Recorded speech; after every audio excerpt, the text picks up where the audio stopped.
In a world where kingdoms fall and stars still remember names, this song was forged from magic memory and the dream that refused to die. Welcome to a tale where wonder still breathes. This is the short story, The Rabbit Who Watched a Comet, a love written in Starlight for my young soul created by Pacampara. If this tale stirred something in you, a memory, a dream, or a truth, our Ko-fi, Amazon, and Patreon links are in the description. Support helps us keep writing for you and the ones you hold dear.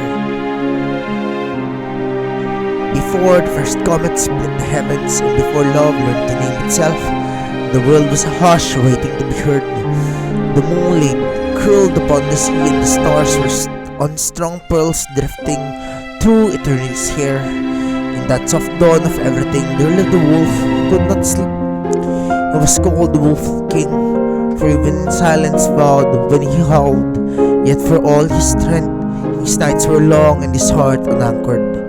He had conquered the valleys of sound and the mountains of flame, but every triumph only deepened the echo inside of him. The gods, tired of his loneliness, sent three spirits to the edge of his dream.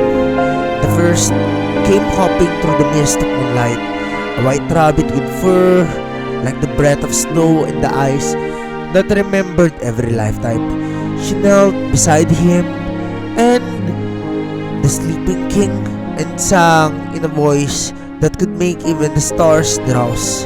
Her song was pure devotion, a lullaby that taught rest to restless thoughts. Her name was Yongsun, though mortals would later call her the Celestial Prayer. The second came walking on soft paws, tail swaying like a question the world could not answer. A grey cat, radiant with mischief, laughter caught in her whiskers. She leapt onto the Wolf King's chest and poured a rhythm that mocked despair, turning sorrow into melody and silence into applause. Her name was Ween, and she was the trickster moonlight who taught the universe that joy too could be divine. The third drifted with dawn's first gold, carried by the sound of raindrops, a golden hamster who held the seed of the sun in her tiny paws. She curled beside the king's ear and hummed the language of tenderness, weaving dreams through his fur until his heartbeat softened.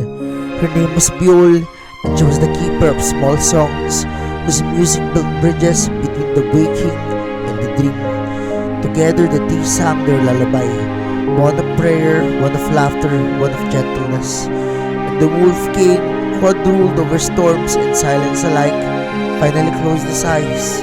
The heavens watched, the stars grew jealous of the warmth pooling on the earth, so they commanded the Wolf King, "You must choose only one." But love, once awakened, obeys no such decree.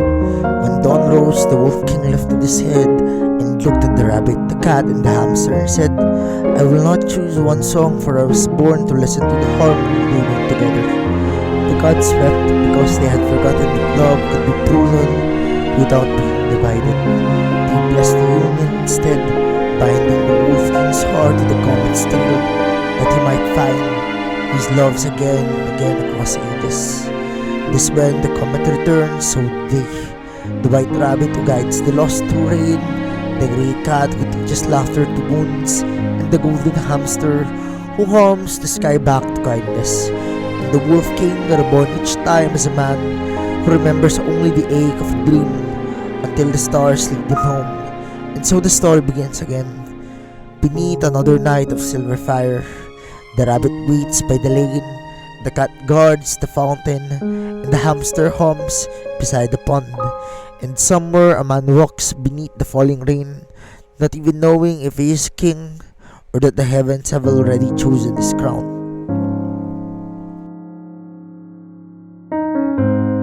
When Jess was a boy, his sleep was a theater in the window, his single velvet curtain.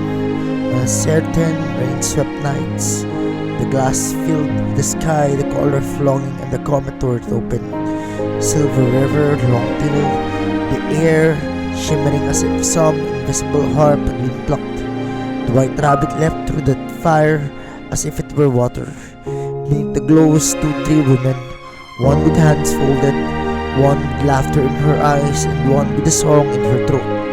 He would make, with the tune caught between teeth and tongue, hum more than he remembered.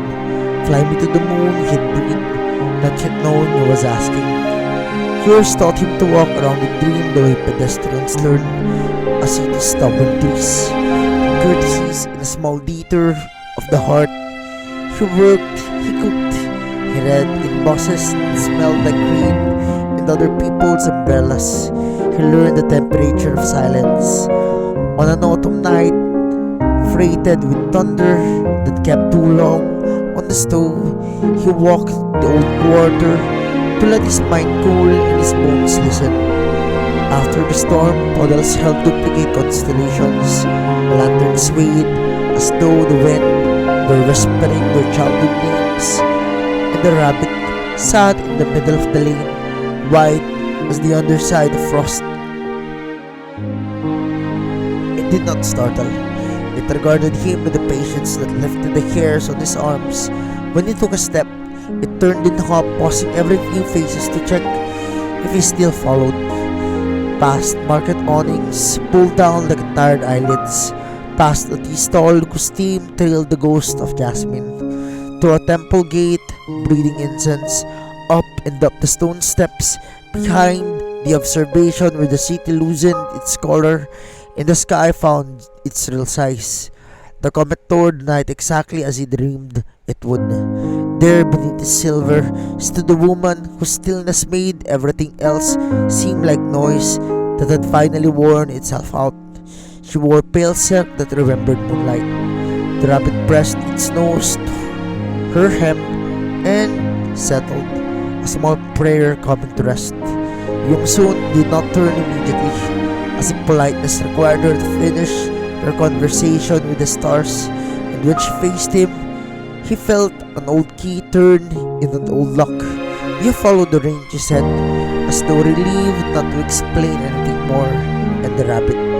Both were persuasive, he managed.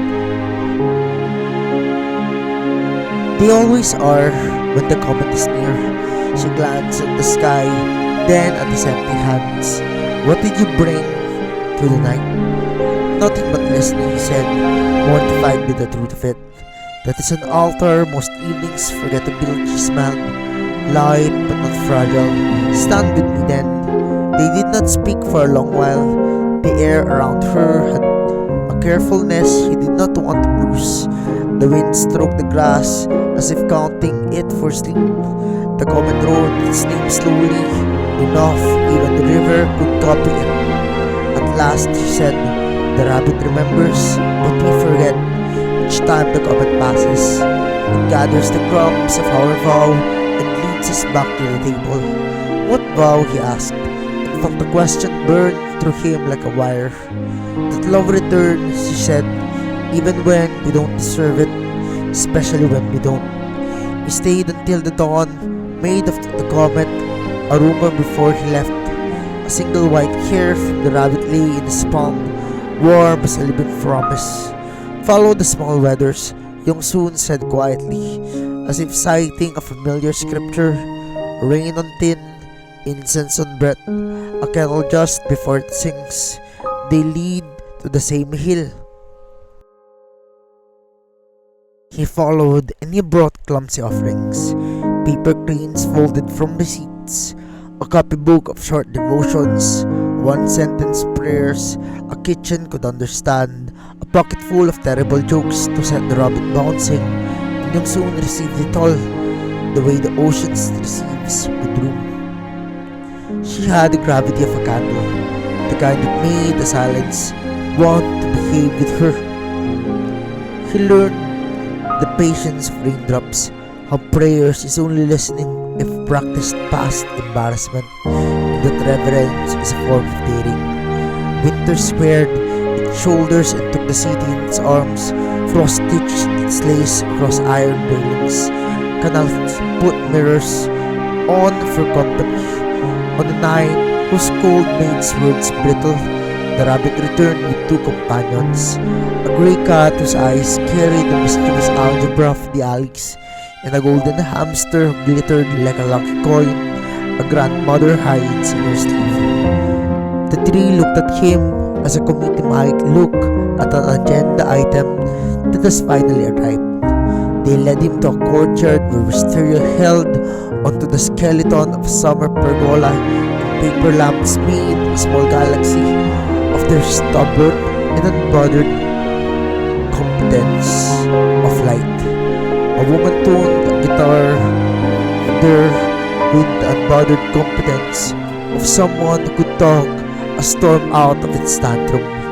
The cat bolted into her lap as if punctuation had found its sentence.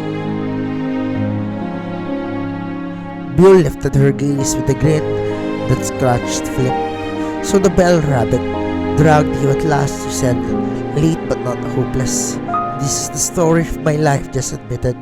She nodded at the Comet's grey memory overhead. "It's the punchline's life too.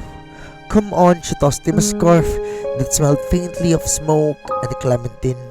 Lesson 1. Timing is breath. Lesson 2. Breath is mercy. Lesson 3. Fail flamboyantly. They prowled winter the way children rehearse in mischief in a house full of sleeping aunties. They slipped skits between prayer slips and called it a ritual. "Dear gods, please forgive us for being so extraordinarily ourselves." They heckled the moon from a roof until it ducked behind the cloud as if to fetch a better face. In the market, she made him juggle oranges. When they all rolled off like small sons on a pilgrimage, she laughed until she cried, wiped her tears with his sleeve, and dubbed him the prophet of fruitless bravado. "Even God stripped," she said, tapping his chest. "Mortals get to decide whether it becomes a dance." She took him to a midnight carnival sprouted from nothing in a municipal lot. Stone-stitched tarps and fate, a carousel that looked like it had dreamed itself from another life. Together they won prizes by losing loudly. They pinned paper crowns on strangers, one for a woman who had partnered their soup with her last dumpling, one for a man who apologized to a lamppost he bumped. Courage, Bill declared, is sometimes the volume at which you offer your small sweetness. Her laughter made Gold commit to being worthy.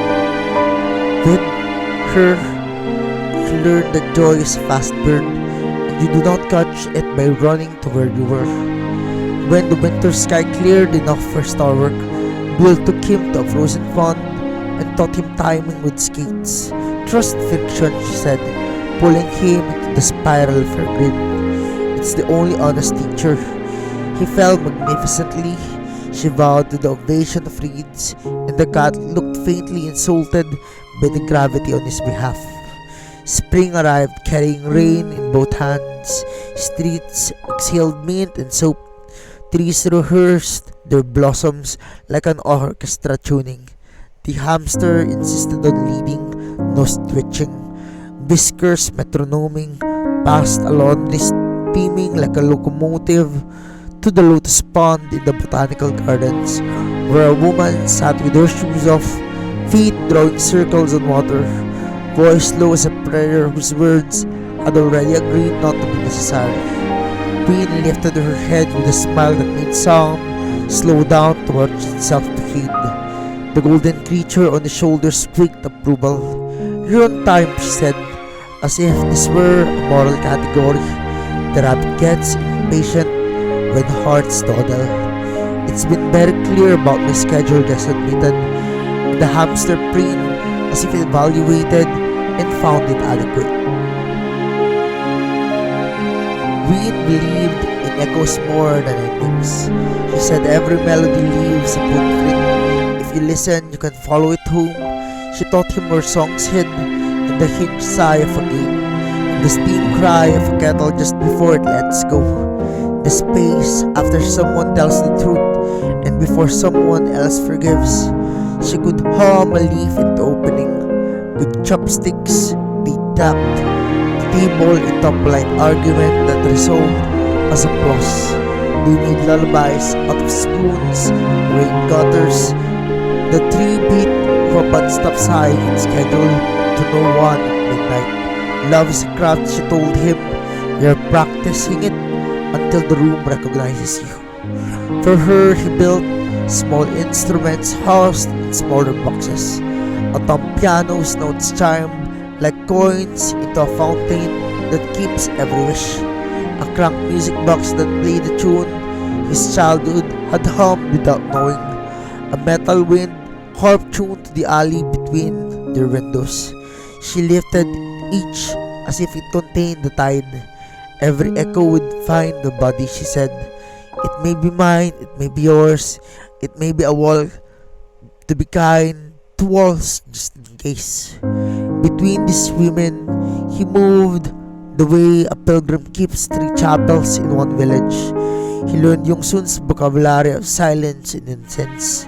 He learned Buell's syntax of pratfall and grace. He learned Ween's grammar of listening so precise, even the dust notes seemed punctuated. The animals traveled with him, interpreters and diplomats of a treaty older than reason. The rabbit sat beside questions until they softened into answers that could be held without gloves.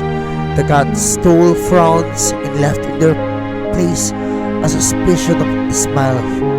And the hamster took joy in waffles and taught Kim how to share it before it spoiled. The city became his classroom and altar. He mended the bell room at the riverside temple, and later that night watched a window ring it 3 times and go home lighter with the weight of a decade. He rewired the forgotten bulbs along an arcade, and when they blinked awake, flowers drifted in to watch, dust carrying newly minted glitter. He walked groceries up stubborn stairs and copied recipes, long hand for a cook whose pride wanted a straighter spine.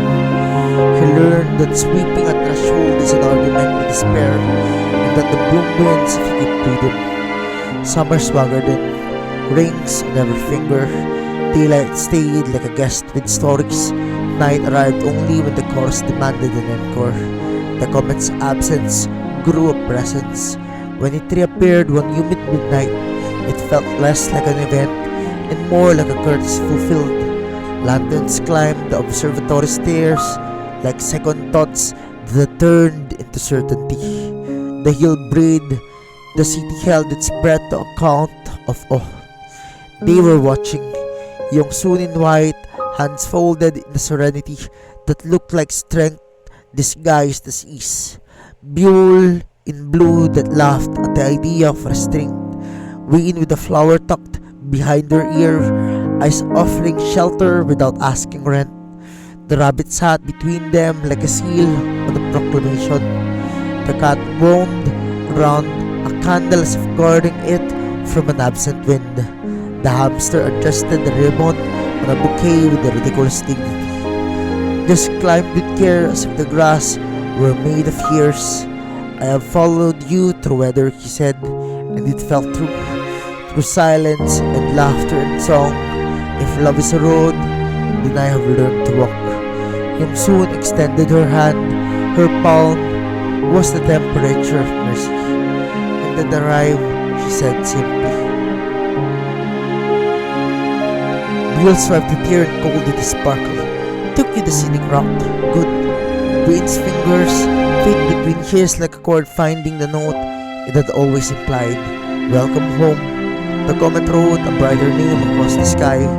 The city below answered with bells it hadn't touched in years.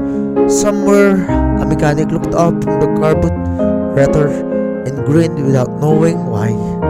Under that light, vows were made without theatrics. He promised in the language he had practiced. Effort. I'll sweep the floor of our temple, he said. Keep the water from the flowers. Fix what breaks. Tune what sours.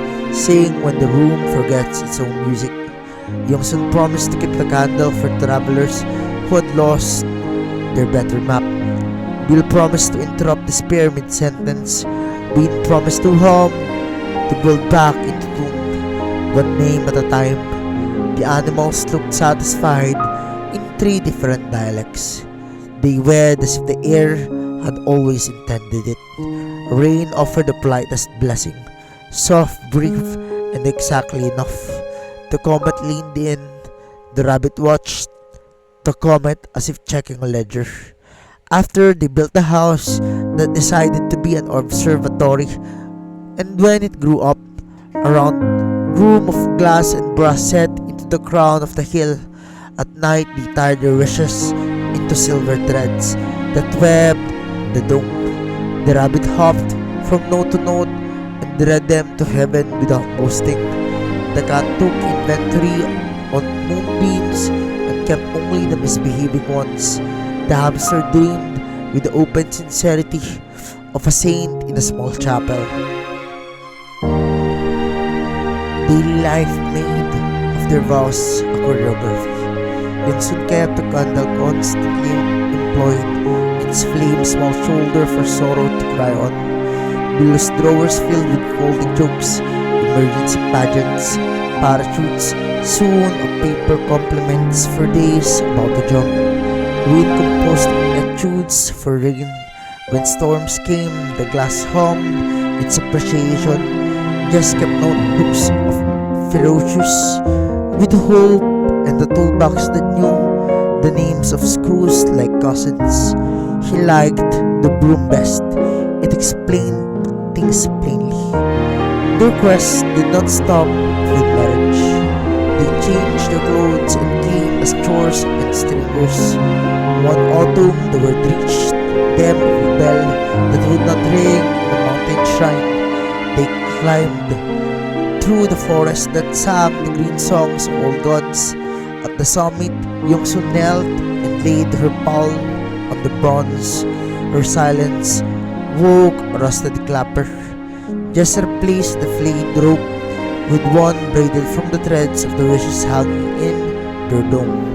Buell told the bell a joke about eternity getting bored, and Dwayne struck it with the mallet, wrapped in felt and prayer. The sound stepped down the valley like a gentle giant testing its weight again. Later the travelers heard the bell and cured them of fatigue that had no medical name. In winter, a lantern festival faltered, strings dark, the vendor ill, and the neighborhood dimming its own courage by habit. Jess brought its old arcade bulbs and learned the language of stubborn plugs. Buell recruited children to shout at the lanterns like tiny gods issuing ultimatums. We tuned the hum of the generator to a gentle key that made the air want to harmonize. Yumsun lit the first lantern and whispered the blessing into its paper. And when the light of lights flared awake, the street became a river and the people boats. The cat took credit in a manner both subtle and comprehensive. In spring, the river swelled rudely and forgot where it lived. It walked past its flooded edges, adding out thermoses of ginger tea. Wind sang to calm the water. Her voice taught its shoulders to lower. Buell choreographed a bucket brigade, laughed at the panic into competence. Yung soon stood knee-deep and prayed without closing her eyes, and just built a bridge of pallets and rope and promises kept. When the river returned to its address, the town painted the pallets into benches. The hamster approved and replicate. Years didn't hurry. They simply accumulated into a height from which the comet looked closer. Some nights Jess woke before the others to find the rabbit perched on the sill, luminous even when the moon was stingy. It would turn, and in his eyes he saw the beginnings of plate. Lane after rain, the hill, the first quiet beside Yongsun, the first laughter with Buell, and the first hum with Wien. One night the rabbit pressed its nose into his palm, then lifted into the skylight. He opened it because that is what you do when the story asked. The cold came in like a stern aunt with biscuits. The rabbit left. For an instant, it was only a white curve against the black. Then it was a streak, then a stitch in the comet's hem, and part of what it had always belonged to. In the morning after, the silver threads held more wishes and the house more light. The cat watched the door a little more seriously. The hamster slept with one paw raised as if in benediction. Yungsun kept the candle. Buell kept the drawers. Win kept the rain ski. Jess kept the broom. The city kept sending them errands, which they kept mistaking for miracles until they learned there was no difference. And people say if you climb that hill and bring your quiet with you can hear it. A harmony like 3 lanterns and one long promise. A broom against the floor teaching dust to let go. The warm scratch of a pen making another small request of the night. If you choose your weather correctly, you might even see a white curve soon into the comet's hem. Some will call it a spirit, some a sign, some a rabbit. Jess calls it the beginning that kept its word. And if you ask the city what happened to the boy who hummed to his own window, it will answer with rain on tin, laughter at fountain, song at a pond, and the candle that refuses to learn the trick of going out. And night climbed the hill softly, brushing the observatory hush. Inside of those stars, candles breathe their small loyalties in the air of cedar and the ink. Just stood beside the great lens, his hands still streaked with starlight from repairing it. Yongsun moved behind him, lighting the last wick. Bill opened the skylight to invite the wind, and Ween carried her guitar as though it were a child returned from a dream. And outside, the city slept like a constellation learning its letters. Above, the comet returned, slow, patient, and forgiving. They spread a blanket beneath the dome and sat close enough for silence to feel warm. The rabbit's absence still pulsed faintly in the air. The cat purred from the window sledge, and the hamster turned its wheel of gold as if rehearsing the rhythm of time. Yongsun leaned into Jess's shoulder and said, "Even kings must learn to rest." Buell laughed and said, "Rest is just applause done quietly." We intoned the string until it matched the pulse of their breathing. "Sing then," Jess whispered. "If love has ruled us, let us roll it back with song." When the stars first learned to burn, there were sparks inside their dream. Ash became a promise, light became a scene. "Take my hand," said the rabbit. "Lead your heart through rain, where the kings of ordinary days throned in gentle air." The cat replied with laughter, tossing moons across the floor. "Joy is not an accident, it is the open door." And the hamster, small and golden, whispered where the music hides. Find it in humble things, the pulse that never divides. So just took breath and made it of a vow that dared to stay, to rule not nations, but hours that love gives away. Yongsun sang of patience, candles teaching night to yield.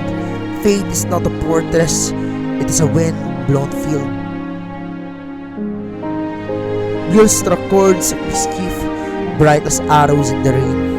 Humor is a sword of light that never draws blood in vain. Ween's voice felt tender, soft as dawn or broken glass.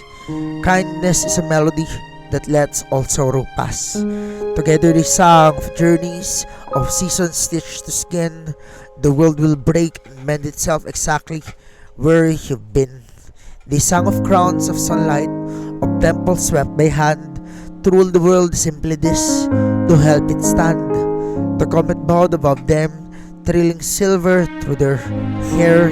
Every empire built on love is already everywhere. And when the last chord lingered, fading into hush and pearl, he smiled and whispered to the dark, We never sought to rule the world, only to love it well enough that it ruled itself in peace.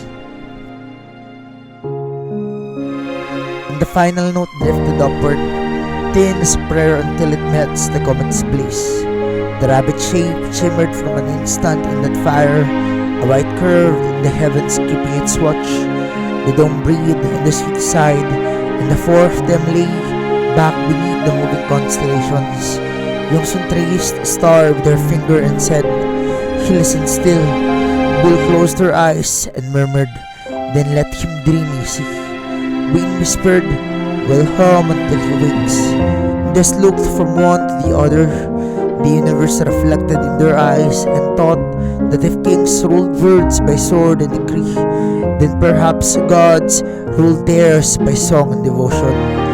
He exhaled content to be neither god nor king, only the man who followed the rabbit through the rain and found 3 heavens waiting. And outside, far beyond their knowing, the stars kept time with their lullaby, a music so old it could only be called forever. Each day, I write and create for my beloved Yongsun, the sun who lights up my every verse, every tale, every quiet thought I dare to share. If her warmth reached you through these words, please like, share, and subscribe. Let's keep stories that shine.